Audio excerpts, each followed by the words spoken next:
Pergunta muito relevante sobre expectativas de inflação.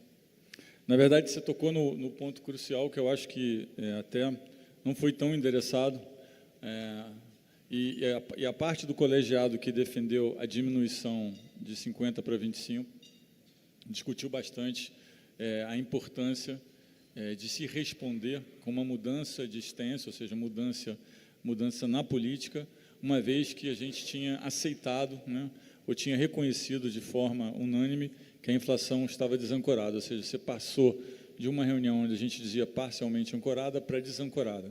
A gente entendeu que esse fator era muito importante e que ele, além de outros fatores, mas ele quase por si só já era relevante o suficiente, algumas pessoas disseram isso, que já era relevante o suficiente para a gente mudar o stance, ou seja, tomar alguma decisão diferente do que vinha sido tomando até então. Então, isso foi muito importante, foi uma coisa muito debatida. A gente tem os números, né, na ponta, então a gente consegue ver um pouco na frente do que é publicado a tendência de onde as expectativas estão indo. Eu acho que em relação a por que as expectativas mudaram, eu acho que são vários fatores ao mesmo tempo. Você tem um tema fiscal, da mudança da meta, que, como você mencionou. Você tem um tema na mudança do comando do Banco Central, que você mencionou. Você tem um tema de uma especulação sobre a mudança de meta de inflação, né, que eu acho que também faz parte do debate.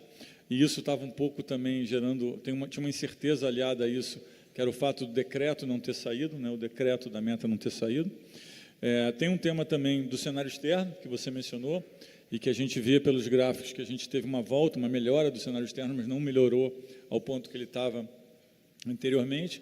Mais recentemente, tem uma nova incerteza fiscal relacionada ao Rio Grande do Sul, que foi o que eu mencionei.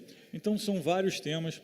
E eu acho que, de uma forma geral, dá para ficar otimista quando a gente olha as razões, porque eu acho que o que, vamos dizer assim, depende do Banco Central, eu acho que o tempo vai fazer com que as pessoas entendam que a decisão é técnica, que o colegiado vai se reunir, sempre vai discutir com base técnica, e às vezes vai ter unanimidade, às vezes não vai ter unanimidade, mas eu acho que vai ficar muito claro para as pessoas que ao longo do tempo que a decisão é técnica. Então, esse ruído eu acho que tende a diminuir com o tempo. O ruído fiscal eu tenho também visto, tenho lido boas notícias de que, né, o governo passou a ficar mais interessado, e parece um debate mais, vamos dizer assim, mais vivo, esse de novas, né, medidas. E aí eu li recentemente sobre a desvinculação do piso, aí, educação e saúde, e o tema também do salário mínimo. Acho que isso seria um choque positivo muito grande. A parte de mudança de comando, eu acho que isso também o tempo vai tratar de endereçar, porque, no final das contas, o Banco Central é muito técnico, as decisões são muito técnicas, e eu acho que isso é o que vai perseverar ao longo do tempo na percepção das pessoas. O cenário externo, a gente precisa ver como é que ele vai se comportar, mas, aparentemente, a gente tem hoje, vamos dizer assim, um apressamento de uma queda de juros no final do ano. Parece que já ajustou bastante em relação ao que a gente tinha ontem, ao que a gente tinha antes vamos dizer assim, dessa mudança. E o tema de Rio Grande do Sul é um tema de um desastre natural, que a gente precisa lidar com ele. Eu acho que as pessoas vão entender de uma forma geral. Então, em relação a 40%, 44%, né, eu acho que esse 44%, quando você fala credibilidade monetária é o resultante, mas tem muitos fatores que estão por trás dessa palavra credibilidade monetária. Acho que uma das coisas que a gente aprende em linguagem de Banco Central é que, quando a expectativa está um pouco fora do que você acha que é razoável, a primeira coisa é você não luta contra a expectativa.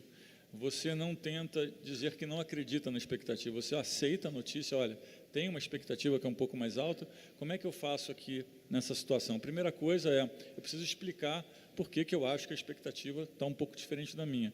E a segunda, quando eu tento explicar, né, e não consigo, eu preciso, né, ter ações que façam com que a expectativa volte, né, ao patamar. E não se trata, na nossa opinião, né, de descredibilizar, né, vamos dizer assim, o número de expectativa, e sim de atuar, né, para que ele volte, né, ao patamar que a gente entende que seria a precificação correta ou a expectativa correta. Poder Monitor, a ferramenta mais completa para monitorar os 3 poderes. Acesse agora poder.cc/monitor e ganhe 30 dias grátis.